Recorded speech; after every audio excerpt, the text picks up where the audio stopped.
It's the weekend, it's Mailbag. I am joined this week by Sam and Dave.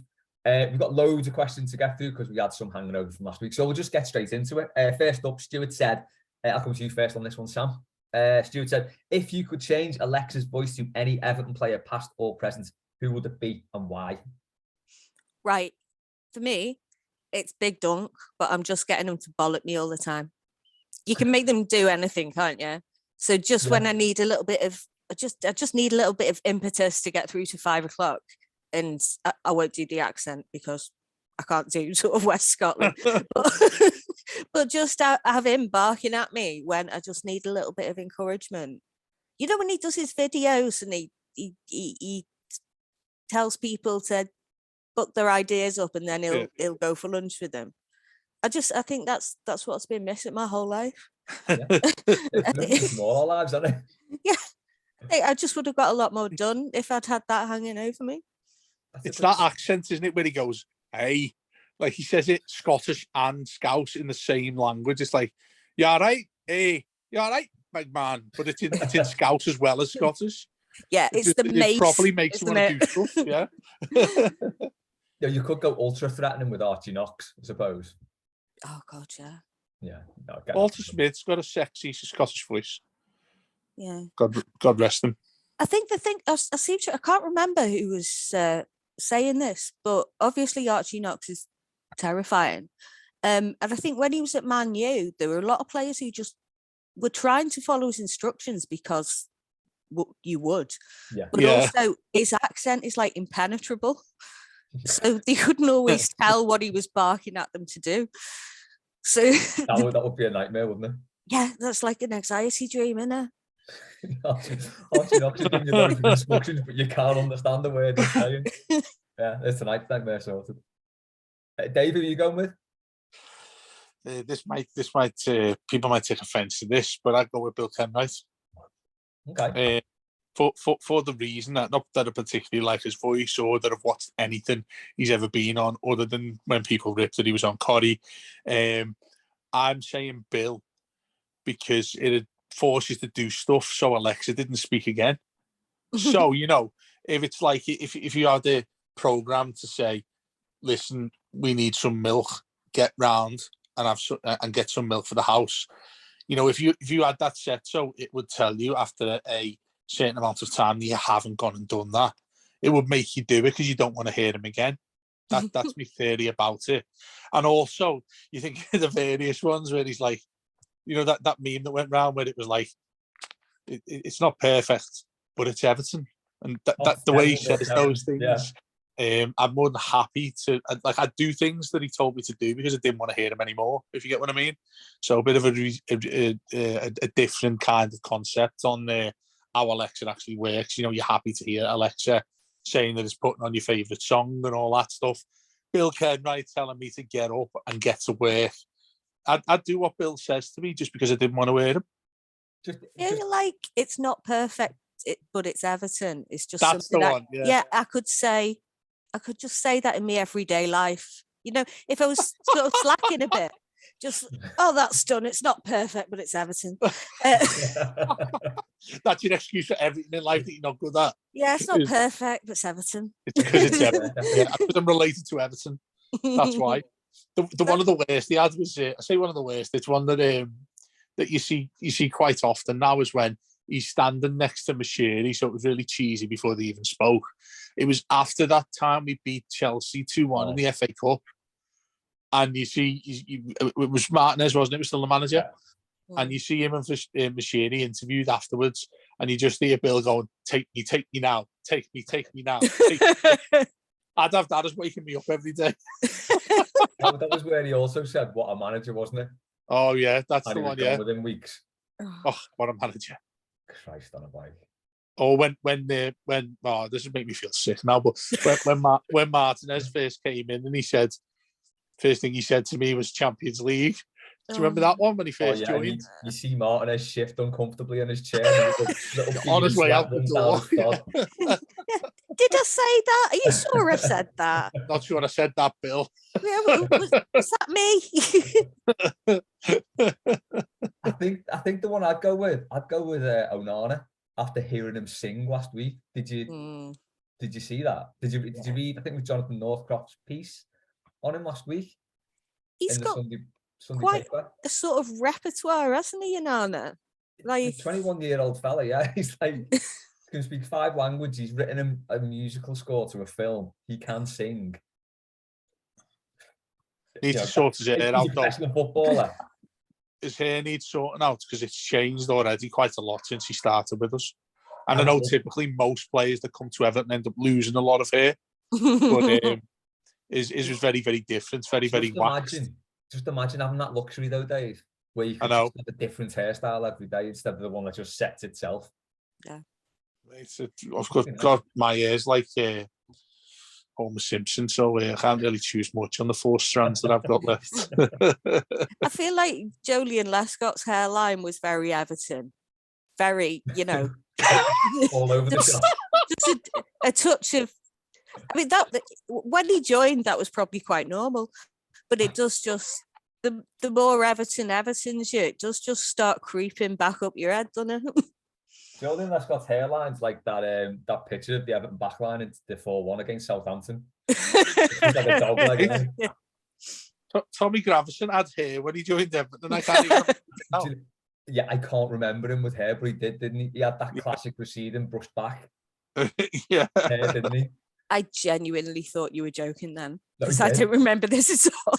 Oh, mate, honestly. You've picked it already, Sam. Within 5 minutes into this podcast, and you've already got the image that's going to be on this podcast now. Is Tommy Gravesen with hair? Yeah, and that's also the title, Tommy Gravesen's hair. It was going to be Joleon Lescott's hairline, but Tommy Gravesen's hair is much better. I like getting the title sorted early doors. It's good. Where were we?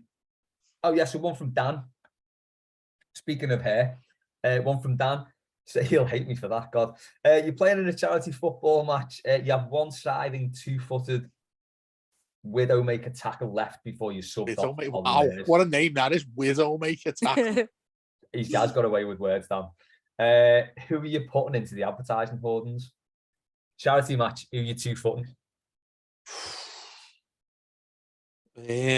I'd probably, he's given me an idea with Ollie Mayers. I'd go straight for him, to be fair. Even if he was on...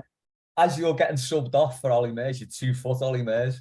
Yeah. I don't know, the one that's come straight to mind was when Boris Johnson was in that game that time. That's what I thought of straight away. Did he not snap Peter Reid? Do you remember that? Did he? No? What? Yeah.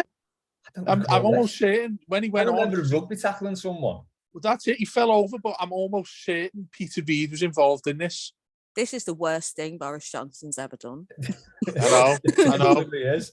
And the thing is that he's still about when Peter Reid, you would not want him to be coming back at you with a 2-footed Widowmaker, would you?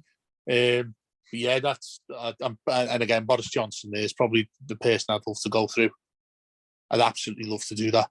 Yeah, fair. That's a shout. So Ella Gravesen, I don't think she'd be in a charity football match, but if she was, I think a neck-high tackle would be fine. Who? Suella Braverman. Yeah, I probably actually butchered the name with the pronunciation there, but yeah, the Home Secretary, isn't she? Yeah. Oh, the one that wants literally everybody to go to Rwanda.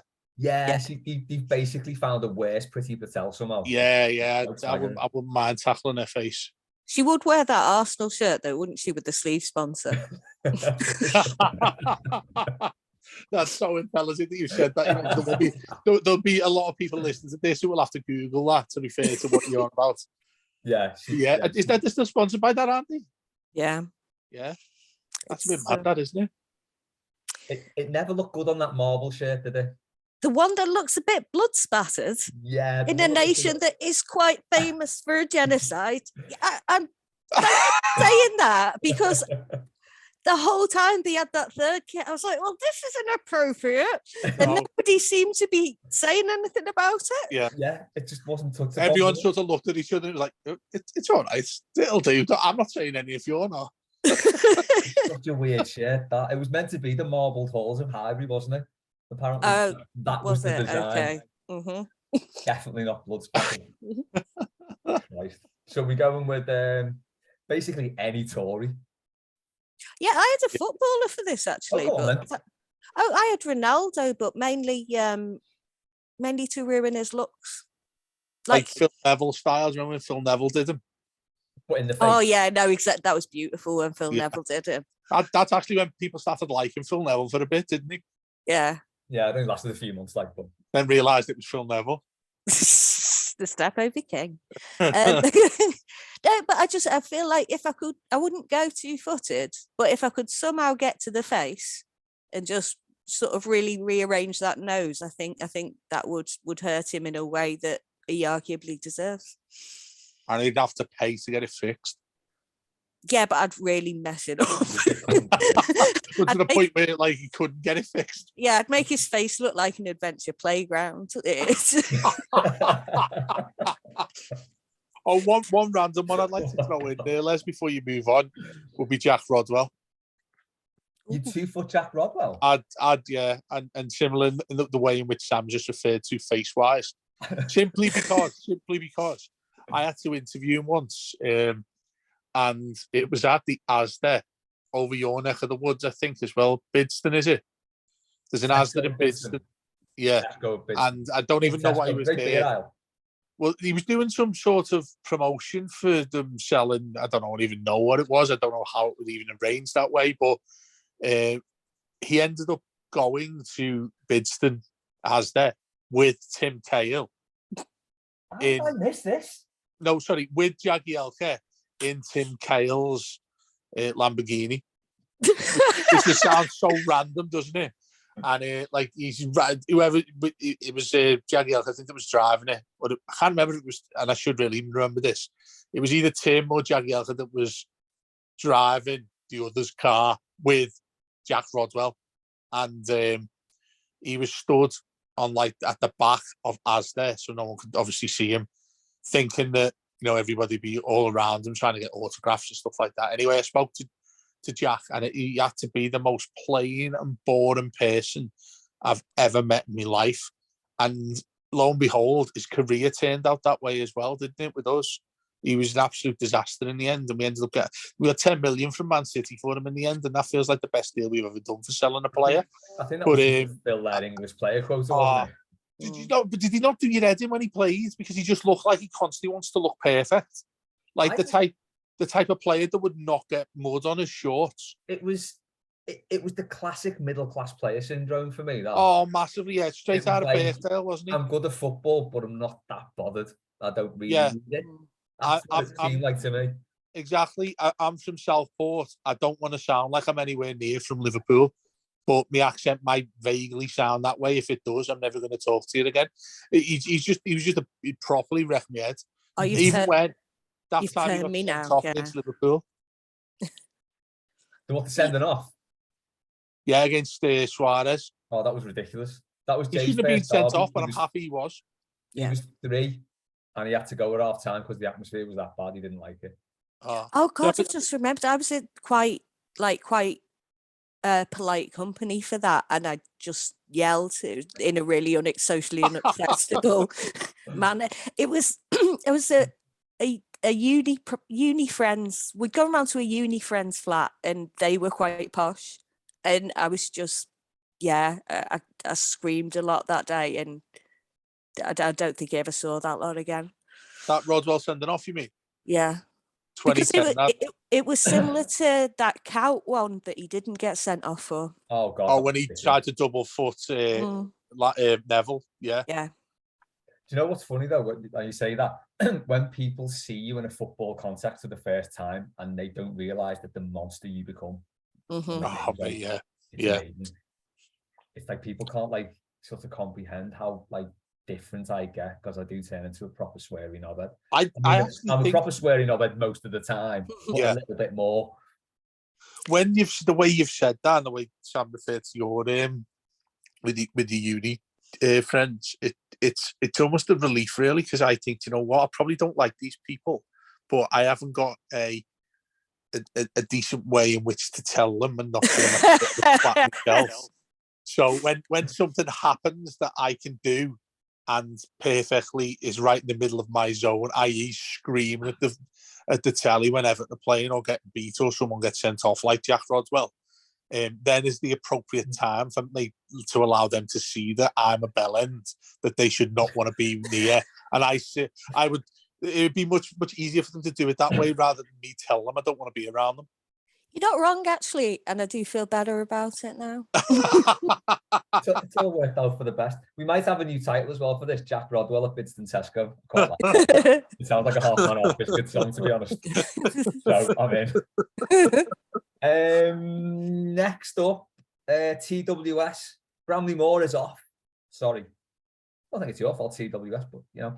We have to stay at Goodison. What's the first thing getting fixed? Safety certificate for me. To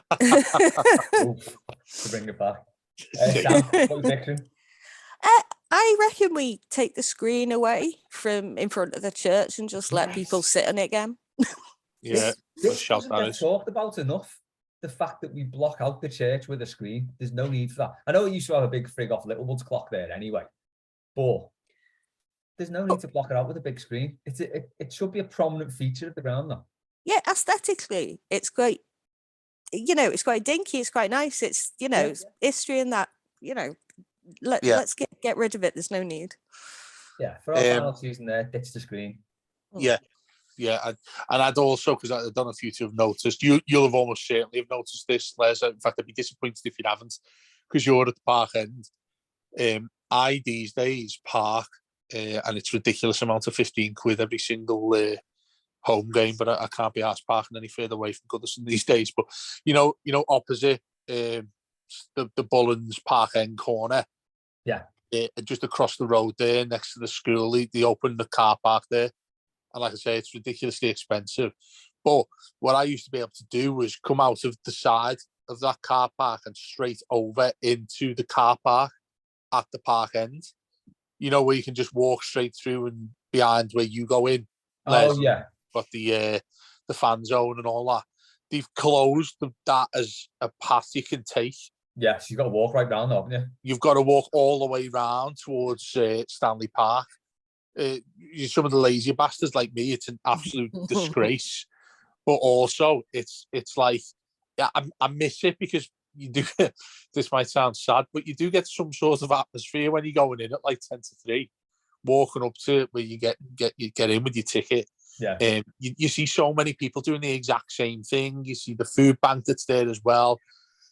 A lot of us know the people who run the food bank, like Dave Kelly and Rob and all them who sort out that. And it's just like a nice little way to start the before the game starts, just to say hello to people and all that, and you just get a little bit of an atmosphere. And you get that funky smell that's sort of half snide burger, half horse shit on your way onto Goodison Road. None of that these days. I've described that so often to people, that smell. Yeah. I know, it's hard because I'm thinking it smells like that horse has probably had a decent scran. It's anyway. Not as bad as how I smell horse shit when I'm at or near horses, not at Goodison Park. But yeah, the walk around the outside's horrendous because you're right near the main road. It's just not nice because you can't see the old lady too much because you're right next to the wall on the way around. So first thing I'd sort out is just getting rid of those doors at either end of the park end. Yeah, so the away fans have got to go round that way now as well. And I remember when we played Man City last season, I turned up dressed so much like a mank, it was ridiculous. I had a pretty green parka and a bucket hat on. I don't know. I basically could have gone double denim. You've always been pros to a bucket hat, though, Les. And looked less of a Man City fan. But I walked up to the park end, and the steward actually goes to me, "Sorry, mate, this is home fans only." Oh. Yeah, you must have had a crisis in life back then when that happened, mate. Can't wear any of this shit anymore. It was a terrible sartorial choice for that game, I've got to say. You can't carry a bucket hat though. Like, it takes a certain face to carry a bucket hat, and you can. You know. Do you know you do fit so well in a bucket hat, Les. But also the thing that always reminds you in my mind. If someone says to me, "Tell me what you think about Les Roberts," it was when we went to Spurs away, the day that Liverpool lost the league. Oh yeah. The day that we were sitting in that amazing stadium at Spurs, drew 2-2, and I didn't see you for most of it because you stayed downstairs watching Liverpool. Yeah, they fucked off, didn't I? Because I just wasn't Man interested in the City, game. you just sat downstairs and they're amazing. Like, they have marbles on the floor and everything. It's that nice of a stadium, didn't he? Oh, And you were standing there. They've got their own little different load of beers they do and all that there at a brewery and stuff. And you remained down for most of the game. Missed our goals when, I think, was it Walcott? No, I did. I just about saw both goals. Did you? Yeah. Because I remember you coming up and you were like at the start it was dreadful because City were getting beat by Brighton and Liverpool were winning. I couldn't settle after that. Yeah, that's what I mean. And then I think everybody in our end celebrated that more than it did any of the goals that we scored in a 2-2 draw. It was a weird day, wasn't it? But you had a bucket on that day. I remember that. I had one on at Bournemouth as well. It was like my telly hat because you could see, because Bournemouth's ground's so small. Both of those days were red hot. Well. What's that? Both of those days were red hot. You were. Gorgeous days. And 2-2 draws as well, I think, both of them. Both of them 2-2 draws. Yeah, they were, yeah. The Bournemouth one hurt, though. God. I tell you what, I'd picked Goodison, right? Not that it affects me at all, but, you know, I'm just altruistic in that way. That doesn't matter if it doesn't affect me. But that bit of the park end roof that juts out and blocks the view from the top balcony. Yeah, shocker. It's ridiculous. Why that was built? We'll come back to something. No, but that's against Park End itself, because you remember old Park End. Yeah, where it was like a shed. Yeah. You know, there's a lot of people, probably including me, who think that looked better than the one that's there now. It does actually. And old Park End. So you remember it was blocked off. Yeah. It had a tiny little terrace. So old Park End went underneath the upper bit. So yeah, it was quite a big terrace going back. And apparently in the 70s, so my dad tells me, that's where it all used to kick off, basically, because there was no everyone just went in there, no segregation, and it used to get pretty leery underneath. That wouldn't have been policed either down there, would it?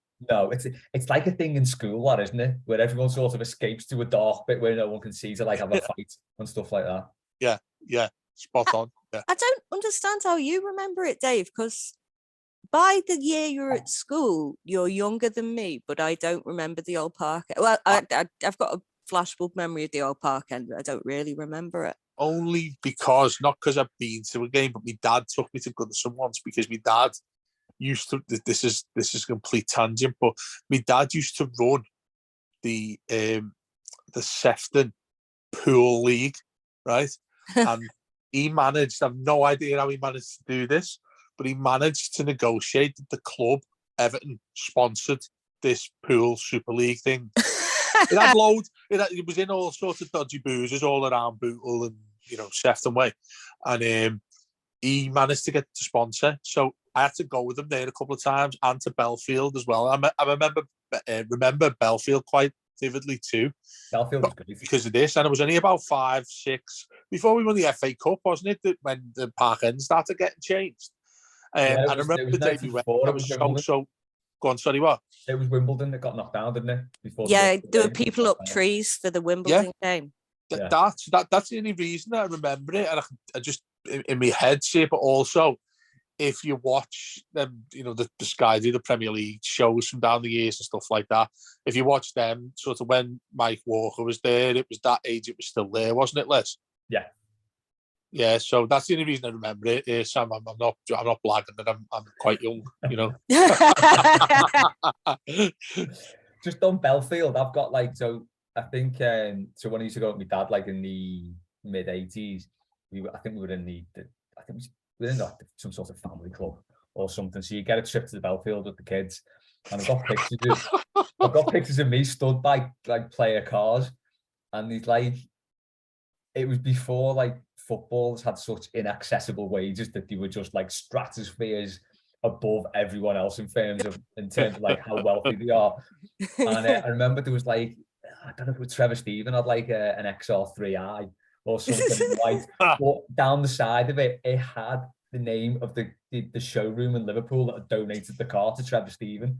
So it was like it was like a That's beautiful. sponsored car, that he was given, but it wasn't even that good. It was just like a pretty souped up version of something anyone could get.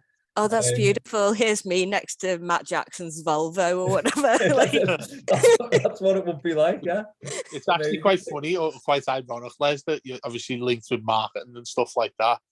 Back in the day, that was when it was far too advanced, mate, wasn't it? You got some sort of sponsor next to a shitty car.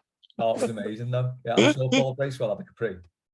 Do you remember when Rooney didn't have his KA. his license and he had to get a bike and all that? But I remember when he first passed his test, he got a Kia or a Kia. What are they called these days? Kia, sorry, Kia.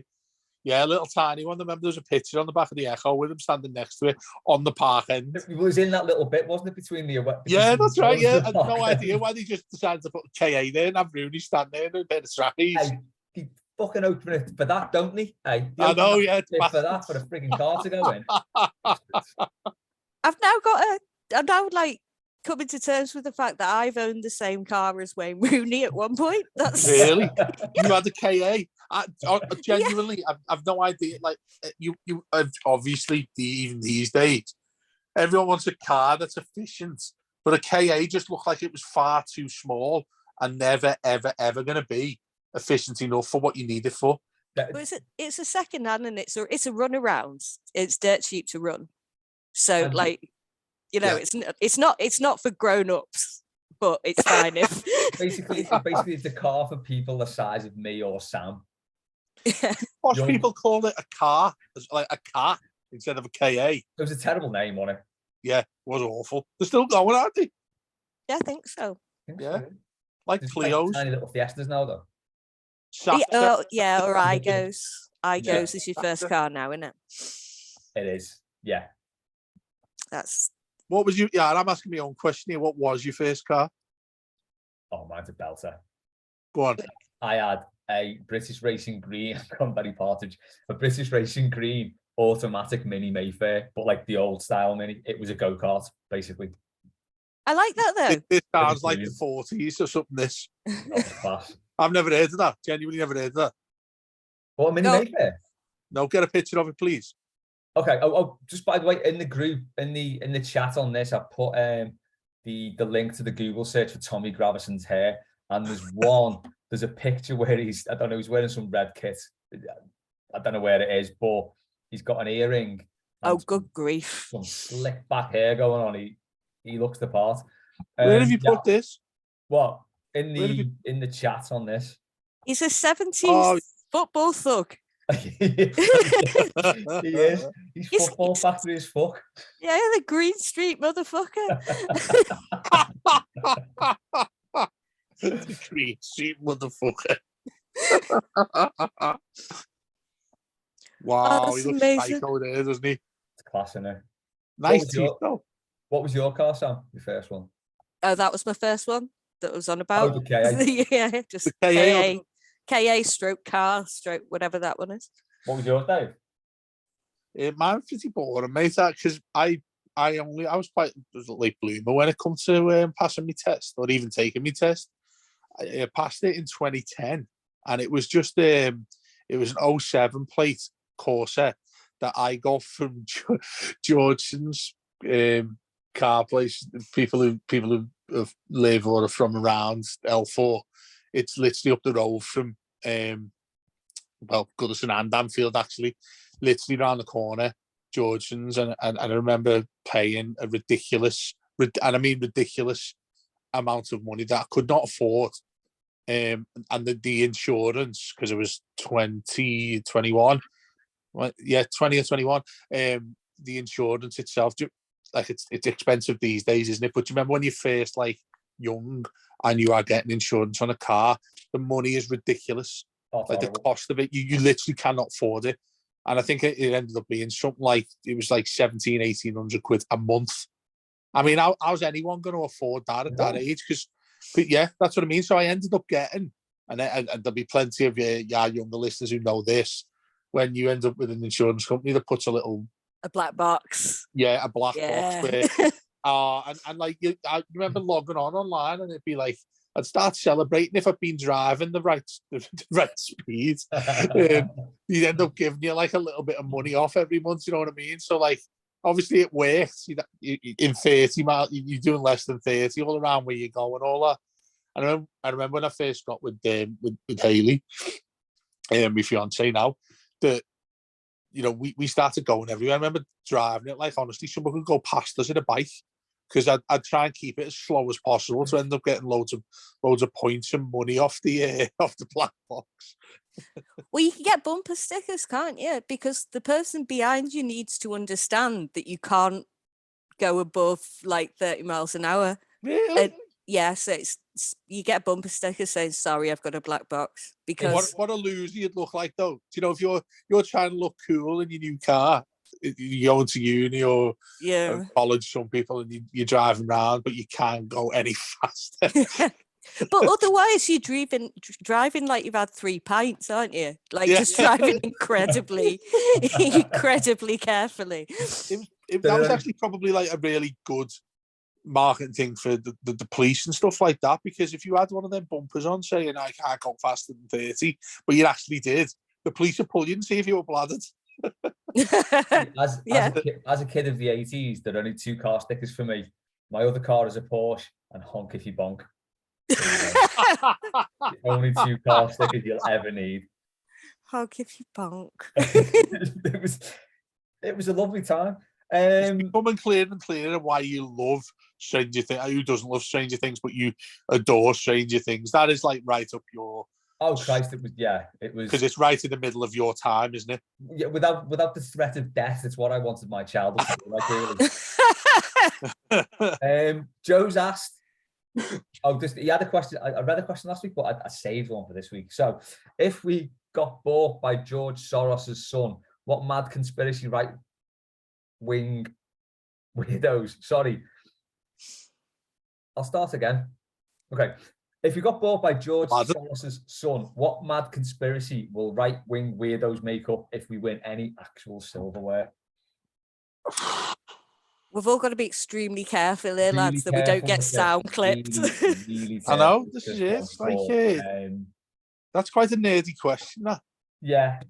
I tell you what, let's just leave it at there will be some terrible conspiracy theories if that ever happens. But even that seems like really old news now, doesn't it? Because COVID will be involved.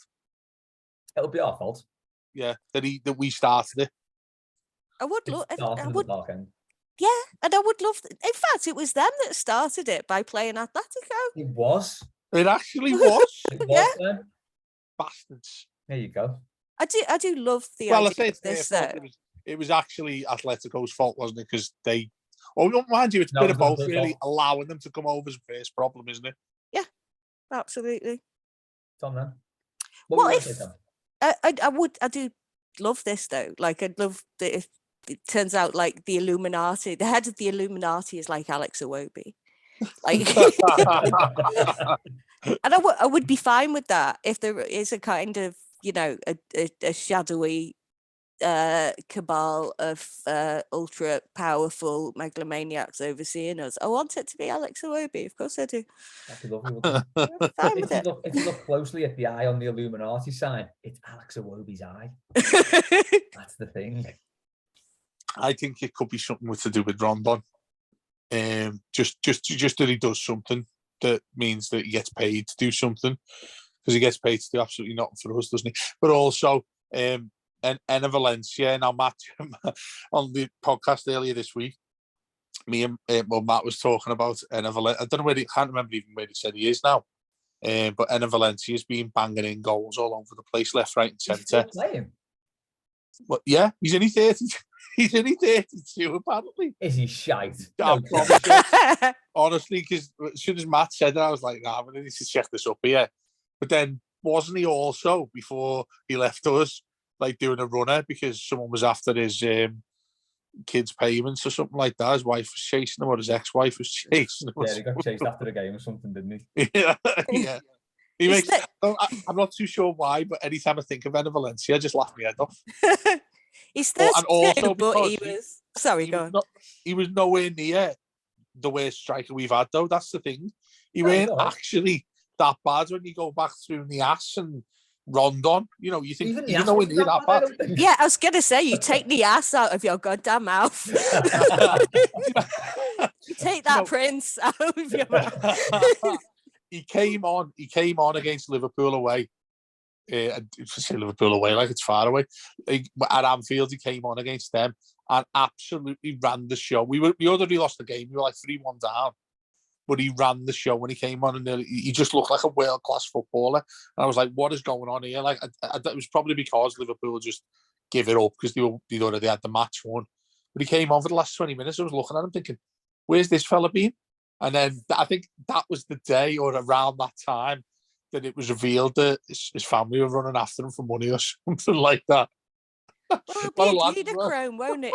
If we're in the spirit of the question, it must have just been like an adrenochrome infusion. That's what they do, isn't it? Yeah, that's what it is. Okay, Charlotte's third corner time. So if you could shag one player, marry another, hard neck another, and push one off a cliff, who would it be? Sam will defer to you on this one because I think he put some thought into this question. Well, I have because, mostly for a really tragic reason, and mostly because I can't pick players because I'm in my mid-30s now, so that is like creepy anti-territory. Like, I'm old enough that if I say Tom Davis, that's it's not a million miles away from a sex offence. You know, it's. Please don't tell me that was on your mind, though. Imagine being a 45-year-old fella in this position. Yeah, fair play. But I think we're in the same bracket, to be honest, Les. I think we'd both be convicted of the same crime. Yeah, it's true. Who gets shipped first, though? So anyway, in that being the case, I've done coaches and managers. So for Shag, I've coaches and managers. So for Shag, I've got Baines, not because I think he'd be like an outrageously good Shag, but I think you could probably have like a fumble and a roll around, and you could put a film on afterwards. It'd be fine. Neck, I've got Martinez, because why wouldn't you? Mary, I've got Ancelotti because I think he'd do you lovely dinners. And Kill, I've just got Coleman for self-evident reasons. It's a good list. Isn't it? Yeah, quite pleased. Yeah, I'm glad I asked it now. The Baines one's a particularly good show because your whole night's not just hanging on banging him, is it? Yeah. You've got a whole night there. Yeah, exactly. And I'm sure it's everyone enjoys a bit of a fumble and a roll around, but you want the takeaway. You want the film on afterwards. Yeah. Make it worth me while at least. Exactly. Yeah. Dave, have you got any advance on this? I haven't. On Shag? Oh no, any of them? Well, I've got one for each of them. So I'd like to hear your comments on this. Okay. So I was hard neck Morales. I think he's a bit. Okay. I think he's a stunning looking individual. To be fair, I went off him a bit after that ridiculous night against West Brom when he took the pen off Baines. Yeah. That'd be. I imagine if I was in a relationship with him, that'd be the time when I ended it. Do you know what? Just on Morales being a good-looking fella, I've not really noticed it, but he's that good-looking. He could carry off a Bock Eye and never got really much stick for it. He could what? He had a Bock Eye, didn't he? Did he? I didn't know. Oh, there you go. Exactly. No one noticed it because wow. I didn't look at him that much then, did I? But yeah, he's got one Bock Eye. In regards to, I'm just going to say his name in terms of pushing off a cliff because he's done me head in for most of my life, and that's Tim Howard. I think he's an absolute bellend. I think ever since, hang on, go back 6 months' time, he said that he wanted Liverpool to win the Champions League final. That was it for me. That he did, and he was already long gone for me anyway for losing us the FA Cup final in 2009. And the Shag would be Romelu Lukaku. And the reason behind this is he's the fella's a physical specimen, but because I'm a big man as well, I think he could handle me. So I'm loving the homoeroticism of all this. This is going in love levels. He signed for us on loan, didn't he? In football, was 13, and I remember saying to Haley all the time, I'd let him spend the night with you. Like whether he wanted to or not is up to him. But I'd sit there and I'd get them both a glass of Coke. I would be more than happy because I loved the fella that much. When he first came to us, he was just a wonderfully sculptured human being, and I'd just love to spend the night with him. Yeah, he could, like, he's got power, hasn't he, in him? He could ride you like he stole you, that guy. I just remembered as well, like some of the times when he'd be coming off the pitch at the end and he'd take his Everton top off, and sometimes it'd be like he'd just have a vest on, or sometimes he'd have it off, and like I'd stand there watching him, hoping that he didn't. I mean, I love him, but do you know, I went off him more when he took the dreads off initially, because when he had the dreads on, I actually think he was much more imposing, both on and off the football pitch with those dreads on. I was going to say, a lot of people sort of say Ron with the dreads is the favourite Ron. But I think that summer when he came back to training and he took them off, he just looked amazing. I think that was the year where we got 72 points. He was in best shape because it was before he turned into a juice head. Yeah. If he did. He went into the kidney. He really did. But I'd be happy to inject them on a night out with him. It did feel like he'd become a man when he shed his dreads. Yeah. It was like but now I think he doesn't look great now because he's bald completely now. He shaves it off. It doesn't look like him anymore in my mind. Because when he took the dreads off, it was never full on bald. He just had a bit of a skinhead, didn't he? Can he control that though? Is he just bald? Oh, it might be. I often ask myself that when I look in the mirror every day. We're on to Foxy's magic finger question now, which always causes fun. If you had a magic finger that could travel through time and space, be controlled by you, but not affect. Oh, fucked it again. Sorry, I'll start again. If you had a magic finger that could travel through time and space, be controlled by you, but not attached to you, what would you use it for and why? Dave? Can I just add to that he said the answer is neither Tom Davis or Seamus? He did. I'm only saying that because of what Sam referenced about Tom in the Shag Marry question. So I'm wondering if she might want to include that now. If she did want to include Tom Davis. If she could have rephrased it, shag, marry, go skateboarding with, that would have been a lot easier. But the only reason I'm saying that is I think it's okay if it's controlled by you, but it's not actually you. So therefore, are you doing anything wrong? Good Lord, this is a big question for Friday evening, isn't it? It really is. Because everyone has things that push boundaries, don't they? Let's face it. But I mean, this podcast pushed boundaries tonight, I've got to say. I think that's pushed boundaries tonight, mate. When I've got a big poster of Romelu Lukaku over here in the corner. Wow, I think he's looking at me now. This is a hard thing to answer. So, what's it say again? That could travel through time. So I reckon basically my sort of take on this, just to like distill it, is like if you could pretty much change anything in history or do anything you wanted, what would you do or change? I think. Big question, isn't it? Do you know what? It's the type of question I would have loved to hear his answer first. Just so he has actually given us his answer on a previous mailbag. You were probably pissed and couldn't give us it though, could you? Do you want to have a little think about it? I will come back to that. One of you two go first. I haven't really thought about it much, I'm sorry. So I'll have a think. You're the presenter of the show every week and you haven't even thought about it. No, because basically I don't really answer the questions. I'm just here to ask them because there's only three of us. I've got to join in. Just a facilitator. Yeah, that's all. That's your role. So have you got an answer for this? Hang on. Does the question include that when he said like you had a magic finger? Does he mean, this is going to sound wrong, does he mean the way in which you could use your actual finger? Or does he mean it in the non-literal sense of just change anything you want from back in time? Yeah, maybe I've completely misread this. What would you use your finger for and why? That's the question, isn't it? If you could do anything with your finger, what would you use it for and why? Yeah, exactly. That's what I'm talking about. That's why things are getting pretty dark.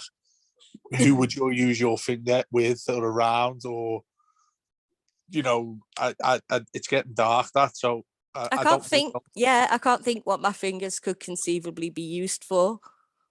Like detached. I'm really confused by the parameters of this question. Yeah. I mean, just and I don't really want to answer what I would do with just my finger on its own. just on the pure space and time thing, I'm just thinking Princess Leia. All right, listen. Are we going back? Let's keep it plain and simple. Foxy can respond to this and ask next week if he would like a quite perverted question. But if he means that it's like JFK type of scenario, then I'm gonna go for.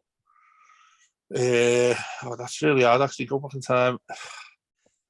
All right, I'll go with an Everton one first, and I will go for that FA Cup final. This is a boring answer, really, but that FA Cup final in 2009, having Tim Howard in goal, I would eliminate Tim Howard from existing as an Everton player.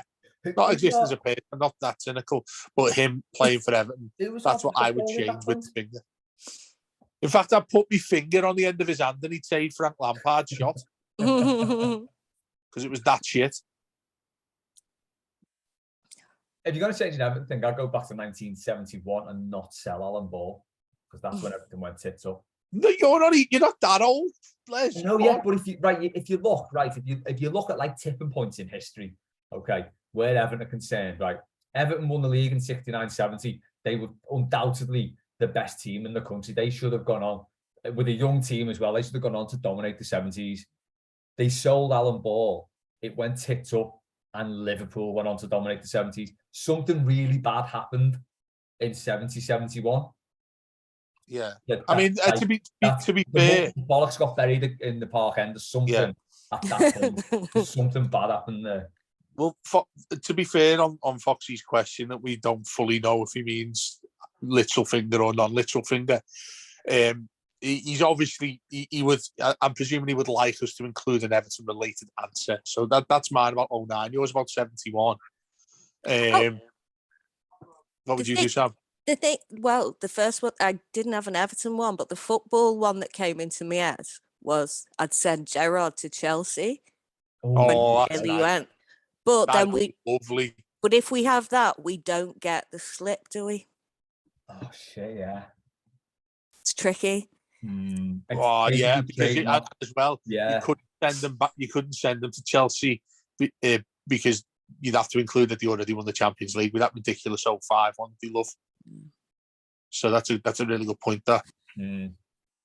Yeah, I need to think about this a lot more. Really. I mean, listen, if you're going towards their side and you do proper want to slap them with your finger, would be for them not to win the COVID. I mean, the fact that COVID was about made, I think them winning the league. I think they really hate that they weren't allowed there. Obviously, like we all would, but it's nice that they weren't there at the actual game. And I know they went down to the pier and fucking destroyed it, but they couldn't do anything in terms of celebrating when it actually happened and the final whistle went. Then again, I think I'd probably keep that. I don't know if I'm that sinister towards them that I'd want to keep that rather than just completely take the league off them. What? If they're gonna win a title, give them that one. That's the way to do it. Yeah. Give them the pretend one. Yeah. What was your non-footballer one, Sam? Oh God, I was trying to come up with ones off the top of my head, so I had everything from going back to 1979 and banning landlords to like going back to 1992 or whatever and making sure they kept making Spirers. I've got oh my God, a bunch of these. Yes. Drinking tea through a Spira. Oh, do you know what I banned as well? This is. I'm not sure this is more of the way in which we used to live. But do you remember mobile phones when you had to you couldn't just get £10 credit to make £10 worth of calls. When you got £10 credit, you need £5 of it for airtime, and £5 of it for you actually using it to pay to. So you go for a £10 credit to shop if you weren't rich enough to have them, a monthly sort of, when you pay your bill. You'd have your credit and you go and get a tenner's worth. But like I was on Vodafone, for instance, say I get a tenner's worth of credit, but you could only put £5 worth of phone calls or text messages behind £5 worth of airtime. So in other words, if I'd have got 10 quid's worth of phone calls and text messages, I couldn't use it without the airtime, and it was so shit. I've no idea how that was ever a thing and how they ever got away with that. Because effectively, it's basically saying to you, well, you've got to pay double to use what you want to use on your phone. Please tell me you remember that, by the way.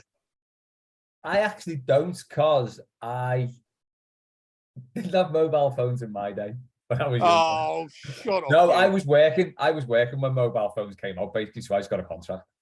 No, that's the thing. It was like, obviously, until you were 18, you couldn't get a contract anyway. Yeah, so I just had a contract from the start. Yeah, but I remember, I don't know, it was when it probably came out in early 2000s when most kids would have a mobile by then. But yeah, it was such a ridiculous thing. I really hope our listeners remember this, because if you two don't, then I'm going insane. You just got ad off, didn't you, Dave? That's what it was. It was what? You just got ad off, basically. Yeah, I think so, mate. I think like where I used to go and get them, we were just taking an extra £5 off me every time I wanted some credit. I reckon. Yeah. Important question from Michael Potter. Your spatula's missing. What is your replacement tool to flip a burger? Grilled cheese. Oh, grilled cheese. What a shout. Or chips in the oven. Can I just suggest? I'm just guessing on a hunch that this is an American question. He did say American phrase, but a grilled cheese is tremendous. What is grilled cheese? Just cheese on toast? Yeah, but as a butty, basically. And done in a pan. Yeah. What? Yeah, it's done with oil in the pan. Yeah, so basically, fried on both sides. Oil the bread. Yeah. Slap it in the pan with the cheese on, maybe some ham, another bit of bread. I mean, this does sound delightful, but I didn't know that was it. Yeah, I thought when the American colloquialisms and stuff like that were just different. Like there was a question on the Chase the other day, and obviously it was English, asked what a fudgicle was. I saw that, yeah. What flavour is a fudgicle? Yeah, that's it. Yeah, what flavour, or like what colour was it? That I think it was, because it's brown, because it's chocolate related. Chocolate one, yeah. And I was like, yeah, why did he call them fudgicles when it's just an ice cream? When we say ice cream over here, that could be so many different things. Grilled cheese to me just sounds like cheese on toast. But this sounds better. Do you put onions in it? Can do. Oh yeah, it's one of those things that people just have. People have like pop-ups that just do fancy grilled cheese. There's a place by us that just does fancy grilled cheese. Really? Yeah. I need to have a look at this, because I've been to the States a few times where I've never ever tried that. It sounds to me like an omelette, but obviously it doesn't include omelette related, basically eggs. It's just throwing cheese in a pan. Related eggs. What? Omelette related eggs. There's actually a really good episode of the regular show called Grilled Cheese as well, but that's another thing. Grilled cheese? No, man, I need to try this out. Hang on. Who was it who sent us that? That was Michael Potter. Michael, please send us in the recipe for these things, and I'm going to have one this weekend. And I will report back. And it sounds to me, and these wouldn't do it. I don't think people in the States would do this. In fact, do they even know what HP sauce is? Is it just brown sauce to them? I'm not too sure. But I reckon this sounds great with a load of brown sauce on it. Am I wrong? I've never tried it with brown sauce, but it's definitely worth a go. That's why I love cheese on toast with brown sauce. I'm thinking that's very similar to grilled cheese with a bit of brown sauce. So, but anyway, I'm going to do that. Your spatula's gone missing. What you flipping your grilled cheese? Oh yeah, I forgot about that bit. Oh, I don't even use a spatula though. That's the thing. What do you use then? Well, I've never made one of these for the start. But if I don't know, like what else? Pancakes you use a spatula for, maybe. What would I'll substitute the grilled cheese and spatula for pancakes with A bread knife. I thought I had an impractical answer to this question. Absolutely don't. What are you going to use as a spatula then? Well, in reality, what I would probably do is I'd mean to get another, like a cake slice or some shit, and I would just end up poking at it with a fork until I ruined everything. I love that. I'll poke it. I'm just going to poke it rather than flip it or turn it. So you sort of do that to try and I try and ease it over by sort of skewering it and flipping it. But I just want to say to everyone listening to this that you've it's a bonus that you haven't just seen what Les was doing with his hand there. Because I've no idea what that was all about. Do it again, please, Les. I was basically just like flipping the grilled cheese with me fork. It looks like Les has got some keys in his hands and he can't open his front door. That's basically what he was doing. Christ, that's what my door sees every time I get home. Right, we've nearly done an hour, so I'm going to leave the last one to Mike Blakey, and then if I missed your questions, I'll come back to them next week. So Mike's question was, who was the quasi? Got to do it this week because it's quite topical, but very topical. Who was the quasi quartering of Everton FC? So Dave, you said Robert Elstone. Absolute joke of a CEO. He was just people used to say he's a nice fella. I don't really care if he was or he wasn't. It's how good he was at his job, really. And his record at the football club was quite pathetic as the CEO. Notwithstanding everyone else who's been shit CEOs at our football club. And I also said, if not him, then Keith Winers, who was, I don't know, was he hero to zero, really, in and around the time when Paul Gregg was trying to buy out Bill Kenwright and also get the Echo Arena sorted as Goodison Park, that fiasco. He was there for all that, wasn't he? So, yeah, but I'm going to stick with Elston because I had to speak to him. I was unfortunate to speak to him quite a few times. And the irony was, when he was about to leave Everton as CEO, when I was working at Radio City, he came up to the tower and he's a massive rugby league fan. And he ended up becoming, I think, the CEO of rugby league in the last few years. Yeah.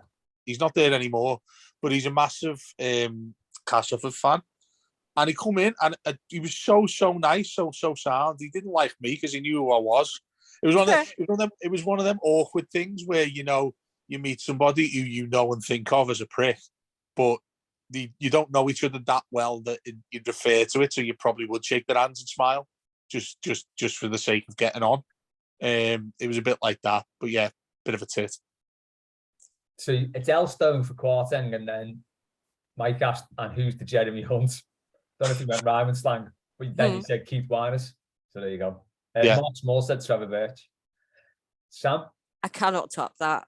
Like, I'd vaguely had something jotted down about Peter Johnson, but I think that I'm just not going to top that answer.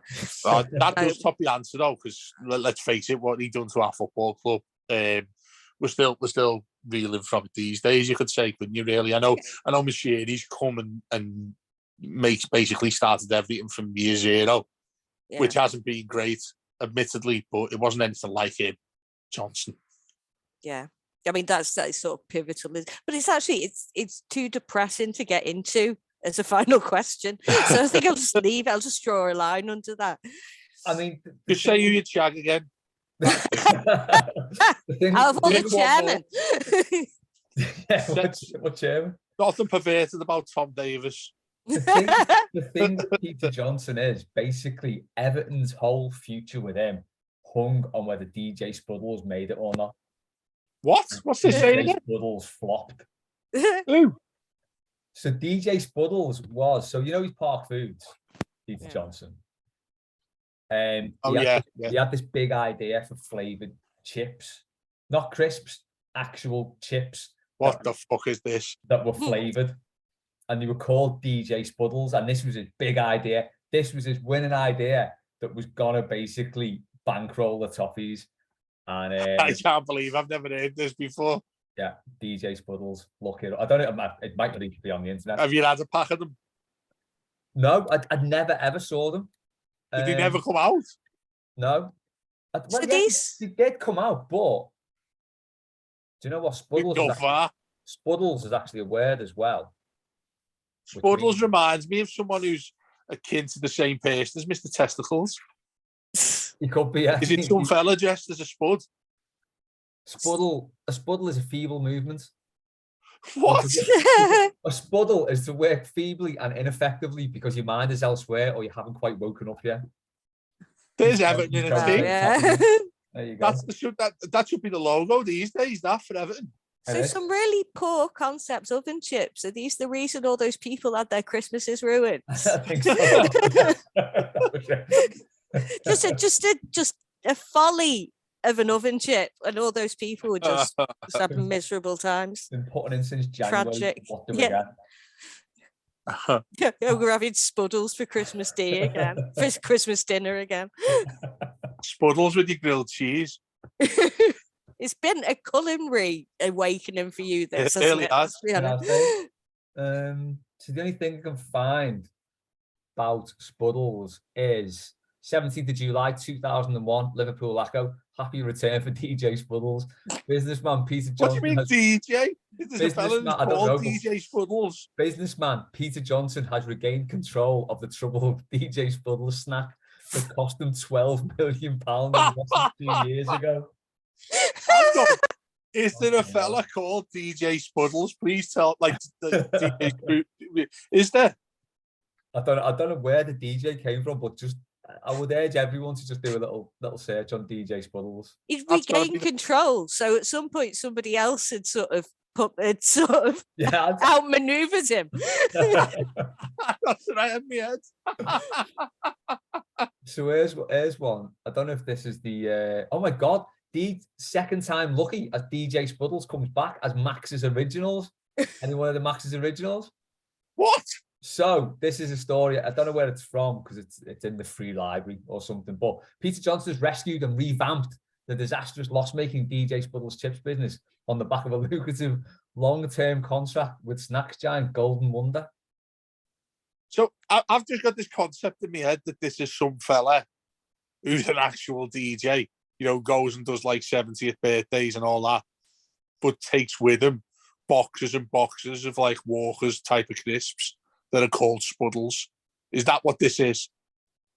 I don't know. No, I think the actual chips. So otherwise, it's just the name of crisps like Tato's and all that. This is chips, DJ like oven chips, right? So they're not crisps. According to Peter Johnson, and we'll end it with this. I think this is why it went tits up. Mr. Johnson like McCain's chips. This is a new business, differently positioned and making excellent progress. The Spuddles idea was wrong, and the fact that it was based on a fat fried product didn't help in this era of healthy eating. So it wasn't a shit idea. We're all just eating healthy. Yeah, because he was walking around in a six-pack, wasn't he, Peter Johnson? So there you go. That's why it failed, and that is why Everton turned to shit. Fucking hell. It's so Everton that as well, isn't it? Talk about sliding doors. Oh, what a shame. There you go. Fucking hell. We will leave it there for this week's mailbag. Thanks to Sam. Thanks, Dave. Thanks to everyone who sent questions in. If I didn't get them, I will get to them next week. And we'll catch you next time on Mailbag.